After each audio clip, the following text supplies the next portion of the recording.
구독, 알림 설정까지 부탁드립니다. 오늘도 우리 사는 이야기 찾아주셔서 감사합니다. 사연자분이 보내주신 이야기 시작해볼게요.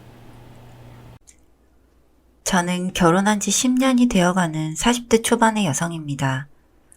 무뚝뚝하고 사치스러운 시어머니 때문에 정신과를 드나들 정도로 스트레스가 컸었죠. 평생의 이런저런 소소한 빚을 갖고 계셨고 그 상황은 자식에게 전가시켰습니다.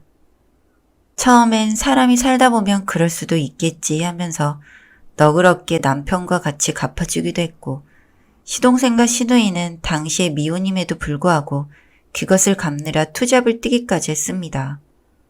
문제는 그 상황이 끝도 없이 반복되었다는 겁니다. 시아버지는 사치는 없었지만 파킨슨 증후군으로 요양원으로 모신 지 5년이 넘었고 어머니는 가부시지도 않으시는 겁니다. 시아버님이 30년간 벌어놓은 돈으로 맛있는 식당 가서 사 먹고 백화점 가서 옷 사 입고 하던 분이 막상 남편이 아프니까 귀찮아지신 거겠죠. 저희는 아들 며느리 입장에서 참 못됐고 양심 없다는 생각은 들었지만 시아버님을 저희가 모실 입장도 안 되었고 그럴 자신도 없어서 입 밖으로 내진 않았어요. 매주는 아니라도 한 달에 2번 정도는 아버님을 뵈러 가족이 같이 갔죠. 시누이와 시동생도 가끔 동행하곤 했어요. 그런데 어머님은 늘 언제나 부재 중이셨죠. 가장 가까운 배우자인데 저럴 수 있나 싶을 정도로 늘 그러셨어요. 그 시간에 어디 가셨을지는 다 알고 있었어요. 백화점이나 면세점, 쇼핑몰 그런 곳이었죠. 대화를 해봐도 안 되고 설득도 안 먹히고 하니 저희도 점점 지쳐갔습니다. 시누이와 시동생은 직장을 다니고 있었지만 잊을만 하면 어머님 카드 연체 고지서에 질려버린 듯 했죠. 300에서 400만 원 정도면 저희가 갚아드렸고 그 이상은 셋이 나눠서 내주었어요. 어머님은 그것도 당연하게 생각하는 분이었고요. 가사일은 도우미를 매주 2번씩 오게 만들어서 반짝반짝했지만 정작 냉장고는 먹을 사람도 없었는데 식재료가 썩어가고 있었죠. 저희가 시댁에 가게 되면 늘 생수와 포장된 음식을 사가지고 갔습니다.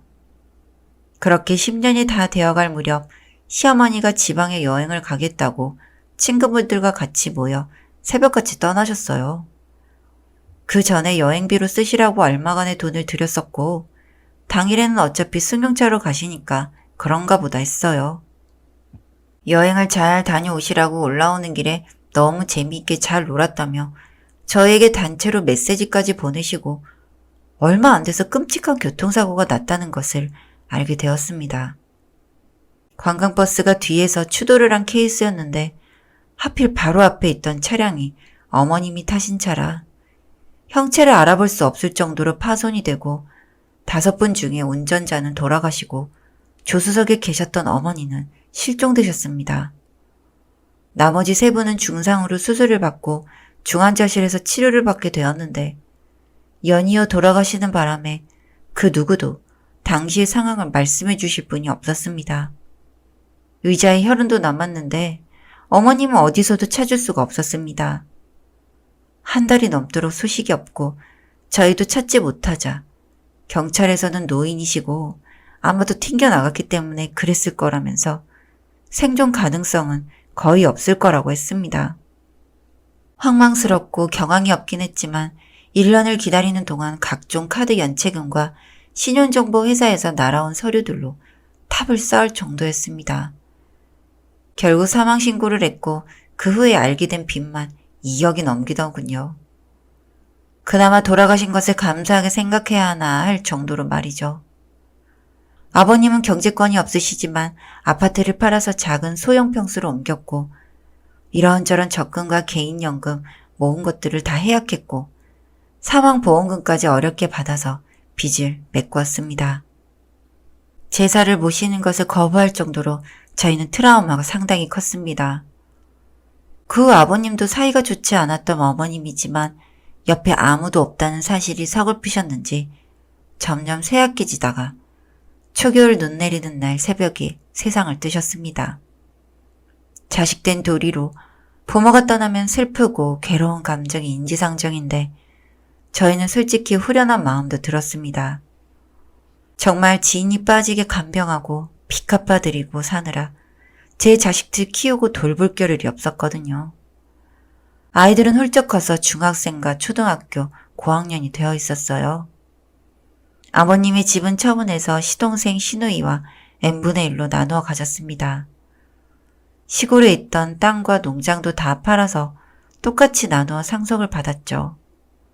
그제서야 빚을 갚느라 평생 마이너스 인생이었던 저희는 조금씩 경제적인 어려움에서 벗어날 수 있었습니다. 전 정말 어둠의 터널을 지나온 것 같은 허탈감과 상실감을 딛고 간호조무사라는 직업도 얻어 제2의 인생을 시작했습니다. 아이들은 제법 잘 컸고 남편이 재택근무를 하게 되면서 가능한 일이었죠.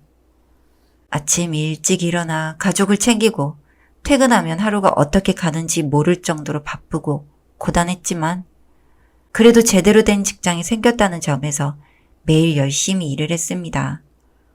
제가 일하던 시립요양병원은 행여병자나 무용고자를 입원시켜 치료해주는 병동이 따로 있었습니다. 교대를 해서 순번대로 일을 하고 했는데 저는 아직 신입이라 그 병동에 배정을 받진 않았죠. 그런데 들리는 소문에 의하면 할머니 한 분이 심한 부상을 입고 누워만 있는 와상 환자인데 뇌를 다쳐서인지 자신이 누구인지 기억을 못하고 말도 어눌하게 한다는 겁니다. 다른 병원에서 전원이 돼서 그 환자에 대한 제대로 된 정보도 없었고 보호자나 가족도 없으니 정확한 이름도 없어 점순 할머니라고 불렸습니다. 생존에 있으니 저희는 적극적인 치료를 해야 했고 뮤나 고우나 돌봐주어야 했습니다. 이틀 후 시어머님의 두 번째 기일이었기에 늦게나마 마트에 들러 장을 봐가지고 들어갔습니다. 제삿날에는 시누이와 시동생도 참석하기로 되어 있어서 미리미리 음식 준비를 해두었습니다. 영정사진을 찾으러 안방 드레스룸에 들어갔는데 그날따라 기분이 참 묘했습니다. 시부모님의 중요한 유품을 둘 데가 마땅치 않아 모아둔 박스에 사진이 있었고 그걸 꺼내다가 흑백 사진 하나가 툭 떨어졌습니다. 시어머님의 어린 시절 사진이었는데 워낙 오래돼서 희미해진 상태였습니다. 뒤집어 보니 사진을 찍어 놓은 날짜를 기록해 두었고 점순이 5살이라고 써 있었습니다. 병원에서 들은 소문도 있고 오싹해 왔지만 그 나이 때 집에서 부르는 이름으로 흔했기 때문에 사진만 꺼내서 나왔습니다. 기일에는 집에 일찍 가야 했기에 그 전날 나이트 근무를 하는 것으로 스케줄을 미리 조정해 두었습니다. 그런데 하필 무용고자 병동에서 근무하는 간호조무사가 출산을 하게 돼서 제가 그곳에 하루 근무를 하게 되었습니다. 조무사는 간호사의 지시를 받아서 일을 하기 때문에 그날은 와병 환자들의 욕창 방지를 위해 체의를 바꿔주고 드레싱을 해주는 날이었습니다. 세 번째 병실에 들어서는 순간 역한 냄새가 올라왔습니다. 간호간병 통합병동이다 보니 세세한 부분까지 케어가 안 되긴 했지만 용변 처리가 안 되었던 겁니다. 전 벽 쪽을 향해 누워있는 환자에게 말을 걸었지만 대답은 들리지 않았습니다. 고운하게 주무시는 것 같았습니다. 기저귀를 처리하고 소독을 해주며 벗긴 바지를 입히는데 허벅지에 흉터가 있는 것을 보고 소스라치게 놀랐습니다. 시어머니가 제 남편을 키우다 젖이 모자라서 분유를 타다가 대인 상처하고 너무나 똑같았습니다. 저도 같이 목욕을 다녔기에 기억하는 것이었죠. 환자 이름에는 김점순이라고 써 있었습니다. 체위를 돌리면서 얼굴을 자세히 찬찬히 들여다봤는데 가늘고 희미하게 뜬 눈매가 눈에 들어왔습니다. 심각한 부상으로 봉합한 흉터가 남았지만 분명 저희 시어머니가 맞았습니다. 전 바로 남편에게 연락을 취했습니다. 제사를 하루 앞두고 정말 믿을 수 없는 일이었습니다. 처음에는 믿지 않았지만 시누이와 시동생까지 다음날 와서 눈으로 확인하더니 그 자리에서 주저앉았습니다. 사고 당시에 DNA 검체가 아직 남았는지 경찰이 물어보니 서류상으로는 남아있던 것이었습니다. 혈액과 모발을 채취해서 DNA 대조를 해보니 동일인이라는 결과가 나왔습니다. 어떻게 그 차에서 사라져 여기까지 와 있게 된 건지 알 수는 없었지만 저희는 다식된 도리로 모른 척 할 수는 없었습니다. 이름을 물어보니 점순이라고 대답한 이유가 분명 있었던 것이었죠. 다행히 보험사에 약관이 개정되어 실종자가 살아 돌아와도 사망보험금을 환수하지 않겠다는 조항이 있어 경제적인 손실은 더 없었지만 가족들도 못 알아보는 시어머니는 사고 뇌손상과 안면부 열상으로 사랑 구실을 할 수 없는 상태였습니다. 그 한 달간 어머니는 가족들과 눈도 마주치며 웃기도 하고 하면서 좋은 시간을 보냈습니다. 그리고 벚꽃이 흩날리던 어느 날 잠자듯이 돌아가셨습니다. 가족들에게는 눈물도 아쉬움도 후회도 없었습니다. 시신이 없는 가죽장으로 치렀던 장례를 제대로 치르고 잠을 이룰 수 있었습니다. 긴 글 읽어주셔서 감사드립니다. 사연은 여기까지였고요. 우리 사는 이야기 시청해주셔서 감사합니다.